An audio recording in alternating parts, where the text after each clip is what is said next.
What's going on, nerds? We're going to unbox and review the Revolution 5 Pro Controller by Nacon.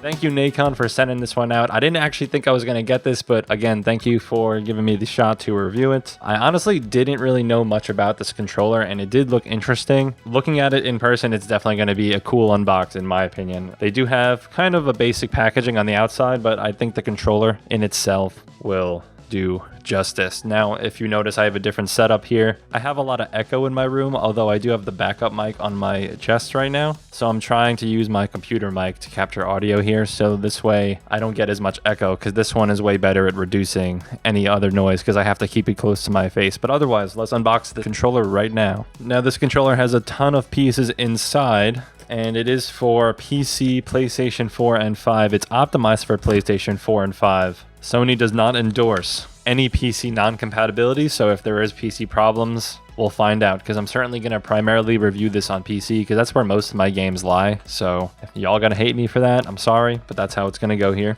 This is how it's going to unbox, just like that. Looks like we got a manual, all your typical things, you know, your warranty guides, but that's actually a pretty cool packaging. Look at that. The shape of the case that the controller comes in, very interesting. There are some pamphlets down here, but I'm not going to really worry about them too much right now. And that's going to be it. There's just a pieces of cardboard inserts here. That's all there is to the box. So right here, we got the packaging opening for the first time. I'm trying to do this on camera, so my hands just move in circular patterns, which are strange. But here we go.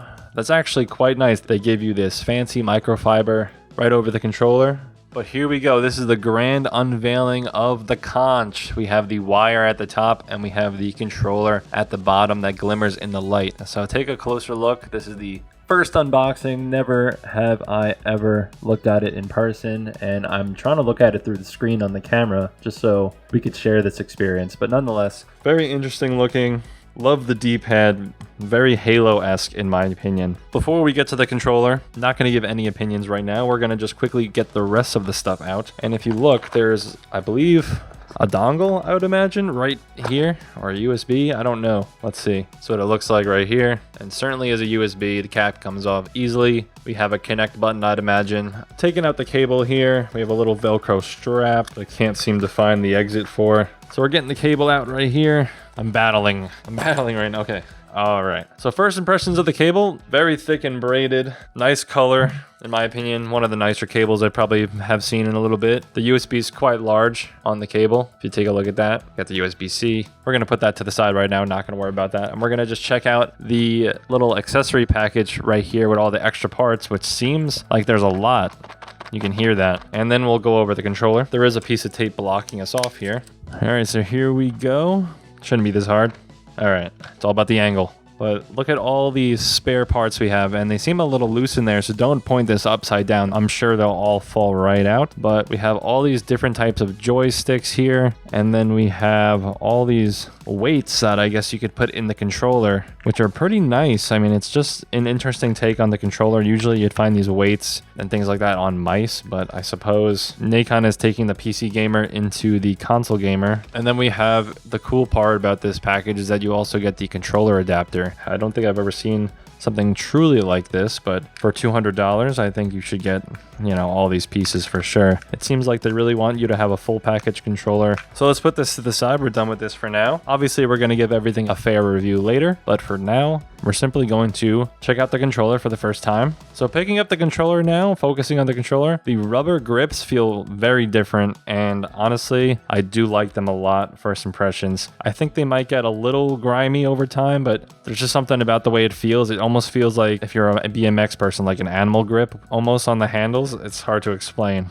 but it's not as thick as those grips, but it does give me that impression or vibe, which is quite funny. The stock sticks on there, very solid yet buttery, and they have a very firm click, to be honest. You have to push a little harder, in my opinion, than most controllers. Everything feels definitely well made though, nothing cheap here. I would say in general, when it comes to these aftermarket controllers, no harm or shame to Nacon, but I think for what they offer, they put a little bit more money money and packaging effort into like the accessories rather than full-blown focus on the controller and the hardware on the controller, because I think the base model Xbox and the base model PlayStation Pro controllers are a nicer feel. Here is the controller, guys, out of the packaging. You can see here the rubber grips, and this is the bottom of the controller, obviously. Side there you can see we have the USB ports and the buttons. You can see the switch for PC and PlayStation, I'd imagine, maybe the reconnect button right here and the USB-C port. We have our giant PlayStation share button right in the center. Very cool look for a PC and PlayStation controller. And of course, we have very unique take on paddles. If you can see here, this is like a mouse. These are very interesting. Maybe you can get the sound here,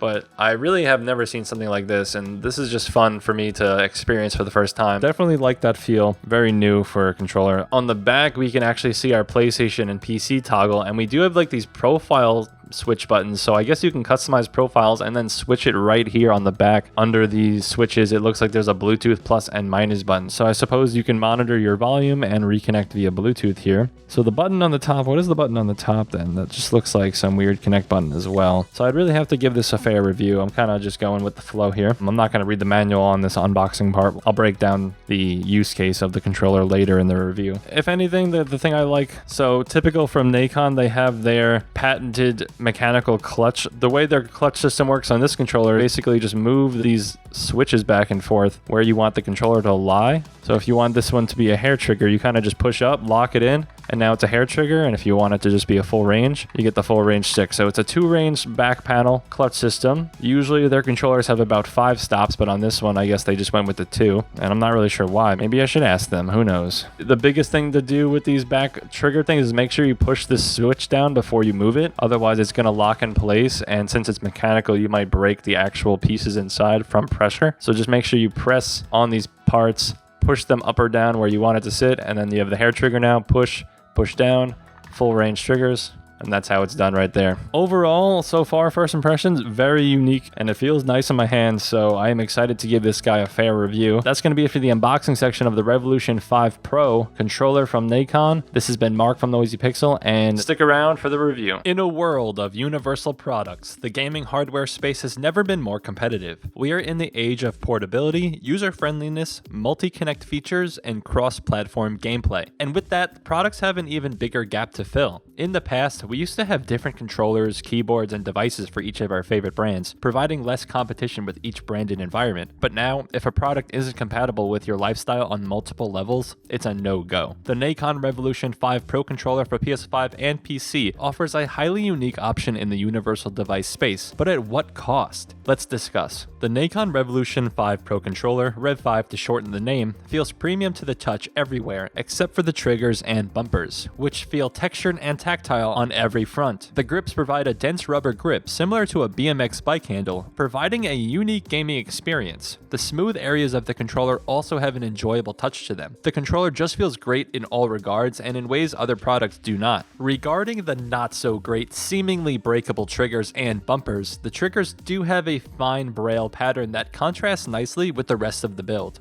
The traditional D-pad included also shares this texture at each end. This leads us to the accessory discussion, a big selling point of the Rev 5. Something unfavorable regarding the triggers due to the mechanical clutch stop system. When the triggers are fully compressed, it almost feels like it isn't fully compressed. It also feels like I can break something internally if I press too hard. Nacon includes 2 D-pads, the rounded 8-direction pad and the traditional 4-direction. Unless you are a fighting game player, I find that the kit D-pad was more of a nuisance than a benefit. It was cool at first, but I quickly adapted to the traditional pad. It's nice to have both though, and the controller certainly looks nicer with the kit pad. The various joysticks offer different textures, styles, and use cases, all to fit the user's preferences or just satisfy their need to customize. Some joysticks are convex, concave, large, or small, all with different surfaces. They definitely make sure the Rev 5 Pro stays fresh and fun, providing more than just joysticks to customize. The accessory kit also provides weights of 10, 14, or 16 grams for each side. Personally, I like the added weight, and it's nice to have the final say as to what your Revolution feels like in your hands. Just remove the panels on the handles with a slide and pull, and start lifting those weights. In order to remove customizable parts, simply take your finger or nail and pry them right off. Everything comes off fairly easily with a little force and intent. 100%, so there is no need for tools. Next, inside the accessory box is an internal mic piece, allowing you to use any external Bluetooth 5.2 headset or earbud during PS5 or PS4 gameplay. Super cool inclusion to a hardware package, although I won't be really using it for this review. This piece of hardware is separate from the norm. I'd like to strongly mention that this product has Hall effect sticks, leaving a longer life to the controller sticks with less friction wear. This is especially great for fighting game players who are constantly ramming the stick back and forth. This is highly requested hardware from gamers, and when the gamers cry, the brands deliver. Adding to this addition of Hall effect, the accessory kit lastly gives you stick stoppers to increase input speeds. In some games, like Forza for instance, these stoppers are a major detriment, as you cannot make a full turn. For games that have different input structures, the quicker the joystick can come back, the faster I can input my best combos in Street Fighter. When you pair this with the software included with the Rev 5 to change how the sticks react, it becomes a powerhouse for pro gamers looking for every last bit of personal edge to their gameplay. But we will come back to the software. The Rev 5 Pro has approximately 10 hours of battery life, although there is a battery saver mode. It has a very slow charge time with the provided USB cable plugged into my PC, which took about 6 to 8 hours. To give an average time that's easy to understand, you can expect to charge 10 to 20% per hour when not using the controller. Not great compared to modern day charge times, so I guess I am spoiled and left upset that I have to leave this controller plugged in overnight. The controller shows battery life via onboard front-facing LEDs, showing up to 5 lights indicating approximately 20% each for a maximum of 100%. Let's start the UE conversation with what makes the Nacon Revolution 5 Pro stand out from its competitors: the maximum customizability within the proprietary software. Your controller has Classic Mode and Advanced Mode. In Classic Mode, your controller will act as a classic DualSense wireless controller, DualShock 4 wireless controller, or PC controller. Yet, in Advanced Mode, the Rev 5 will use your customized settings via the Nacon app downloaded after registering your product. I'd like to say in order to download their software, you must let them mine your data by registering an account with them along with registering your product. Furthermore, it's also a pain in the ass to download, where the download fails frequently. There are one of 2 windows where the software can be downloaded, one web page fails and one does not, and I was verbally raging at this process because I thought I was being neglected from a major selling point of this controller. The software download will also fail if your product is not registered or if the wrong product is registered. The amount of features within the software is astonishing, to say the least, and definitely tailored to the gaming enthusiast and, more importantly, the professional gamer. I don't see casual gamers really diving too deep into these features, leaving this product for a really specific niche, especially at the $199 price point. To discuss features, they include customizing the amplitude and dead zones of each stick, reassigning button functions with exceptions to share, options, and PlayStation buttons, and altering trigger dead zones. It also includes changing stick vibration intensity, using 8 or 4 directions via the D-pad, and customizing LED colors, especially the fancy right stick ring in which the asymmetrical LED design of the controller works nicely.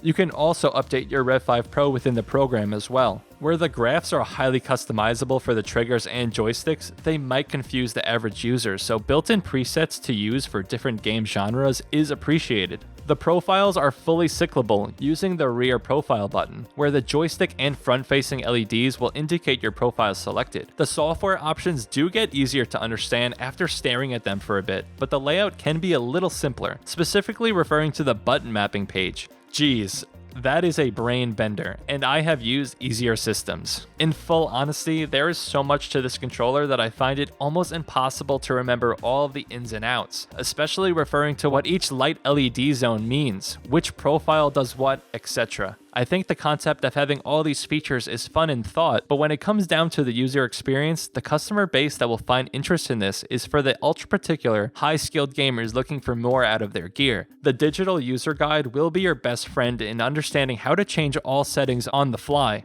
You can even change sound output equalizer profiles right on the controller, along with map buttons and more, using the multifunction button. Again, good luck remembering how to control your settings. Some settings require holding the multifunction button, while other menus need just a small tap of the button. It's very hard to remember. Here we go again with the puzzles as well. To check the battery without software, in PS4 or PS5 mode, you have to tap the controller twice in the back. Am I the only one who is surprised by all of these procedures to change or check features? Obviously, in order to sustain the amount of customization and connectivity the Rev 5 has, pixels, it must be controlled within the small surface area the controller has. So customizing quickly can become dense and confusing, and the organization of features gets lost in translation. This leaves my experience reliant on studying the manual or having it on me at the ready. The most user-friendly feature of the software is the test area, where it clearly lays out how sensitive your options set are by showing real-time video of your controller being handled by your fingers. This really helped me understand the different profiles and their input sensitivities and dead zones with a visual representation. After messing with all software settings, I can see how this level of modularity can improve your gameplay, but again, I can't see this being really appreciated by a casual gamer, as it takes time, thought, care, and the need to play better than your opponents. The software does lack a full screen option, and if you have a 4K display like myself, you'll either be squinting to see the screen or shoving your face into the screen, so hopefully they fix the UI scaling with various resolutions. Upsettingly, the Rev 5 Pro does not have trigger vibrations. It would have been nice to have trigger vibrations for racing games for a more direct feedback and immersion, but Handle Rumble will have to do here. The joystick LED is pretty neat, being that you can have up to 4 colors simultaneously, choose different color cycle effects, or even change colors upon pressing buttons. Overall, I would say the LED options are very simple with limited choices, but it works for a controller, so don't expect to have 50 different RGB effects available. After about 10 minutes of struggling, I finally figured out that the Bluetooth just doesn't work with PCs at all, and I switched to PS5 mode and had no issues connecting external Bluetooth speakers. The transmission and audio quality was particularly bad and compressed, more than a typical Bluetooth connection, but at least you have this feature included. In general, and other than vibration, I have no complaints when using the Rev 5 Pro for what it is. It's simply a great feeling piece of hardware with quick input times and with an extra edge of user customizability and genre-tailored performance. I could feel the difference in combo times on input-reliant games or trigger throttle sensitivity for racing games. Before I speak nicely about the Rev 5 Pro, the controller speaker and the rumble does not work properly on PS5, so if you are buying for PS5 only, you might find yourself upset at the lack of compatibility. Maybe there will be an update, maybe there won't be, but if you are buying solely for PS5, you might want to avoid the Rev 5. You hate to see it. For shooters, I particularly love the extra accessories included in the package to really get the right grip and speed to line up the right shots. Don't forget to switch to hair triggers when using semi-auto guns for quicker gunplay. I'm not much of a back macro button guy, but I can see more use for the top 2 back buttons rather than the bottom 2, as the bottom buttons are easily pressed by accident due to their placement. Customize your macros wisely. The Rev 5 Pro just feels above an OEM controller in all ways, so it's a joy to use in all regards, if you can overcome the software and feature puzzles.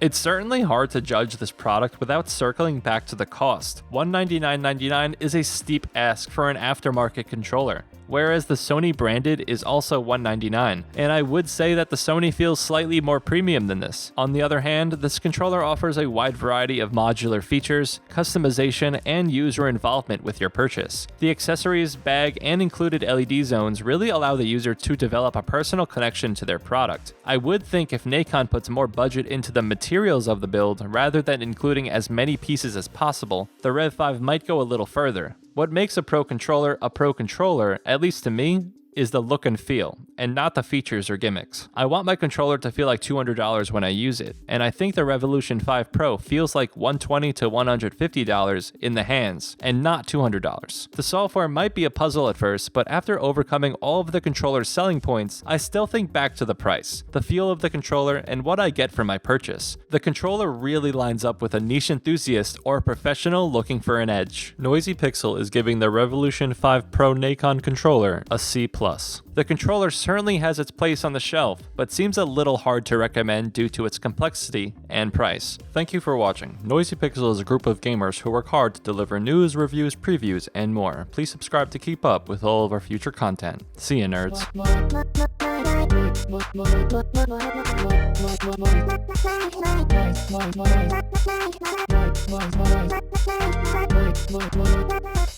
Noisy Pixel.